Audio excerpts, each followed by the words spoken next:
어디서 이제 문제가 생기냐면요. 개방을 하면서부터 중국의 사회주의 색깔은 이제 퇴색하기 시작합니다. 자, 개혁을 하면서, 개혁을 할 때까지만 하더라도 이런 자체 내부의 개혁을 통해서, 변화를 통해서 하다 보니까 성장 속도는 좀 느릴 수가 있어요. 성장 속도는 좀 느릴 수가 있습니다. 내부의 자원을 이용을 해가지고 해야 되니까요. 네? 내부의 자원을 이용해서 해야 되니까요. 그런데 이 개혁이 어느 정도 성과를 거두면서 자신감도 좀 생기고, 다른 한편에서는 뭐냐면은 보다 이제 욕심이 생기기 시작하는 거예요. 빨리 좀 중국 국가가 좀 강국이 되고 싶다 이거예요. 그래서 이제 이 개방을 이제 그러니까는 갑니다. 개방이라는 건 뭡니까? 예국인들의 자본을 그러니까 이용을 해가지고 또 예국 시장에다가 물건을 팔아가지고 그래가지고 좀 빨리 속도를 빨리 그러니까는 성장의 속도를 좀 빨리 하겠다 이겁니다. 그런데 우리가 만사에는 득과 실이 있다는 말이 있죠. 모든 것에는 득만 있는 게 아니라 실도 있다. 득은 뭐냐? 제가 볼 때는 국가의 힘은 굉장히 강해졌습니다. 중국의 국가 이 힘이 80년대에 비해서는 굉장히 강해졌잖아요. 그렇죠? 그런데 사회주의가 퇴조한 겁니다. 즉 불평등이 굉장히 심해졌어요. 불평등은 제가 볼 때 전 세계에서 거의 최고에 해당될 정도로 불평등은 심해졌습니다. 불평등이 이렇게 심해진 나라를 가지고 우리가 사회주의라고 할 수는 없는 거죠. 그렇죠? 그래서 이 개방의 결과를 좀 볼게요. 자, 1992년 이전까지 중국 개방은 물론 80년대도 있었는데 대개 연안지방, 제한적으로 연안지방을 중심으로 제한적으로 이루어졌었어요. 왜? 전면 개방을 하게 되면은 자본주의에 그러니까 이러한 태폐적인 것들이 많이 들어오게 되고, 그리고 서방이 자기들을 그러니까는 교란시키고 붕괴시키는 어떤 공작을 할 수 있다 해가지고 제한적으로만 이렇게 개방을 한 거예요. 그리고 혁명 세대들은 이런 걸 또 이제 그러니까 적극적인 개방을 반대했었고요. 그런데 자신감을 얻으면서 뭐냐면, 그리고 특히 90년대 중반을 넘어서면서 성장률이 좀 떨어지기 시작합니다. 떨어지기 시작하다 보니까는 성장을 좀 가속화시키고 싶고요. 그러면서 이제 그러니까는 이 성장을 추진을 하고요. 그 다음에 WTO 가입을 추진합니다. WTO 가입이 된다는 건 세계 시장에 그러니까 편입되겠다는 거죠. 그러니까요. 그렇죠? 그러니까 예국에다가 중국 시장을 개방을 해가지고 예국 자본을 유치를 해가지고 그 유치한 자본으로 그러니까 투자를 하고 성장을 만들고 거기서 만든 생산물을 가지고 해외에다 팔아가지고 성장 속도를 가속화시키겠다 이겁니다. 이게 개방의 목적인 거예요. 자, 그걸로 인해 가지고 중국은, 자, 이게 중국의 성장률이 90년대 후반에 쭉 떨어지는 겁니다. 그래서 90년대 말에는 그러니까 8%가 붕괴되기도 했었어요. 제가 여기서 앞에서 중국은 빠오바 정책을, 빠오바라는 게 8이란 숫자거든요. 8이요. 이 빠오는 이제 그러니까 지킬 보자고, 빠가 8이란 뜻이잖아요. 그러니까 8%를 지킨다는 정책을 고수했었습니다. 예? 한때 그러니까요. 근데 이게 8%가 붕괴되기도 하고 그러니까는, 하다 보니까 이 속에서 이제 그러니까는 이 시장 개방을 그러니까 적극적으로 이제 추진을 하게 됩니다. 자, 그 개방을 한 결과가요. 여기 지금 하나에 지금 소개하는 수치가요. 이게 지금 성장률입니다. 성장률이요. 그러니까 2001년도 12월 달에 이제 WTO 가입이 이제 이 결정이 납니다. WTO 가입이에요. 그러니까요. 그리고 나서 성장률이 그러니까는 여기 한번 봐보세요. 2002년도에 9.1% 시작해가지고 그 다음에부터 2007년도 금융위기 직전까지 10%대로 그냥 성장률이 쫙 그냥 올라갑니다. 그러니까 성장이 굉장히 가속화가 되어지는 거죠. 그래가지고 중국의 GDP도 그러니까는 90년경에 한 2001년경에도 한 1조 한 3천억 달러 정도 있었는데 이게 2012년에는 8조 달러가 넘어서게 되고 지난해 같은 경우는 14조 한 3천억 달러 정도 됩니다. 미국이 한 21조 달러 되니까는 한 3분의 2 정도까지 그러니까 3분의 2 정도 되는 거죠. 그렇죠? 이런까지 쫓아온 겁니다. 자, 그래가지고 이 결국은 성장을 빨리 하자는 이 목표로 개방을 한 겁니다. 선택을 한 거예요. 근데 성장을 하는 방식을 어떻게 했느냐? 예국 자본을 끌어들여가지고 그걸로 그러면 자본이 들어와가지고 투자를 많이 할 게 아닙니까? 기업 투자예요. 그리고 거기서 만든 생산물은 그러니까 국내에다 다 팔 수 없으니까 수출을 해가지고 하자는, 우리나라랑 비슷하죠. 우리나라 과거에 했던 방식하고요. 그래가지고 중국의 수출 비중이 크게 증가합니다. 그래서 이 중국에 그러니까는 이 세계 시장 점유율은 2013년경에는 10% 이상으로 이제 증가합니다. 전 세계 시장 점유율이 10%가 넘는 나라는 중국하고 미국뿐이 없어요. 일본이 80년대 한때 잠깐 80년대 10% 달성했었다 그랬죠. 예? 이게 10%라는 게 찾아가기 쉽지가 않은 규모인 겁니다. 한 나라가 그러니까요. 그래서 수출이 이렇게 굉장히 많은 역할을 했던 겁니다. 했는데 자 그리고 또 어떻게 했느냐?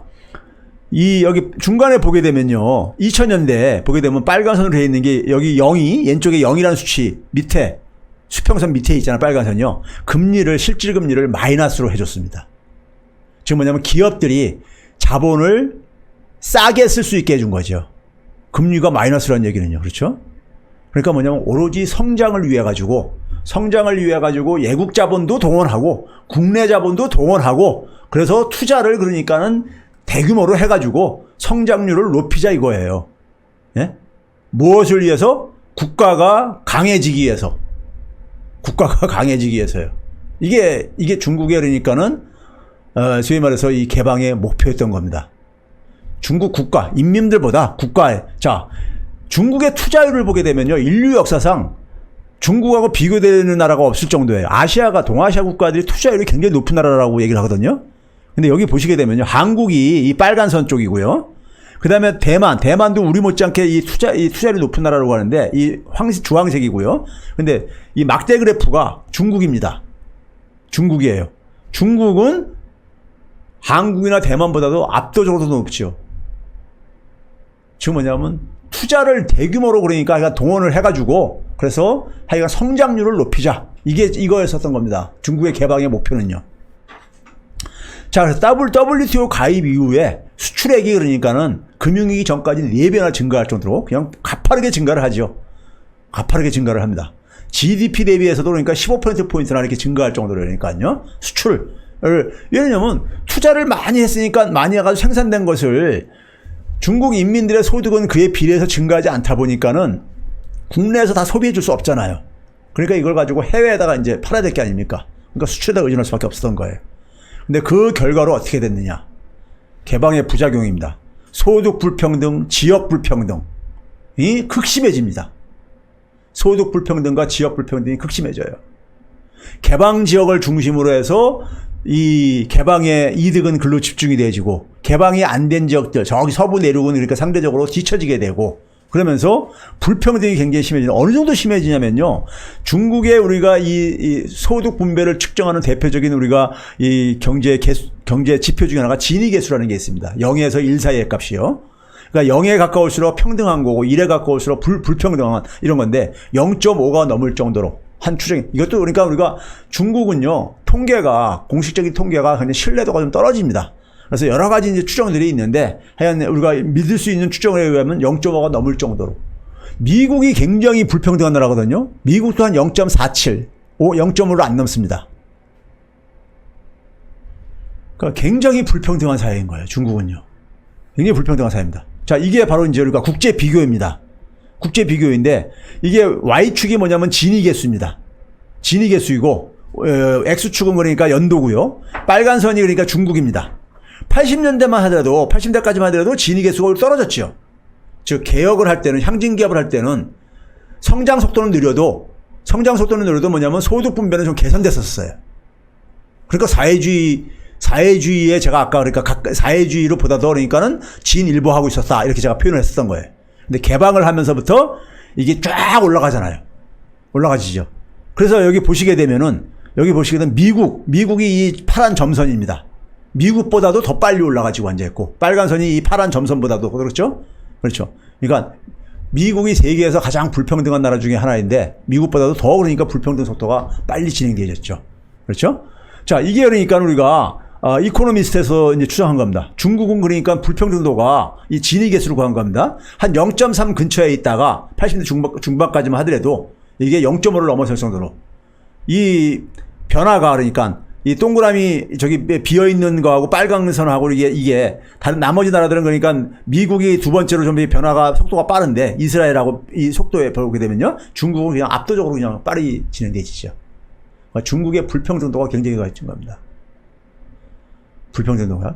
문제는 뭐냐면요. 이런 불평등이 0.45 정도 넘으면 사회가 불안하다 그래요. 불안정해진다 그럽니다. 사회 질서가요.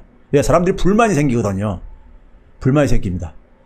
우리가 중국의 왕조 역사라든가 한국의 왕조 역사를 보게 되면요. 불평등이 심해지고 농민들이 살기 힘들어지게 되면은 대개 어떻게 됩니까? 왕조가 교체되죠. 혁명이 일어나면서요. 그렇죠? 근데 중국은 이게 이러한 불평등이 심해지는 상황 속에서도 어떻게 사회가 이 불안정이 폭발하지 않았느냐. 일단 고성장이 계속 지속됐기 때문에 그 떡고물들이 그래도 어쨌든 간에 일부러 떨어지다 보니까는 이게 그나마 진정이 됐었던 겁니다. 근데 문제는 뒤에서 얘기했지만 중국의 성장은 사실상 거의 좀 멈춰가고 있습니다. 그렇기 때문에 이제 앞으로 문제라는 얘기예요. 좀 뒤에서 말씀드릴게요. 자, 중국의 불평등 악화를 보게 되면요.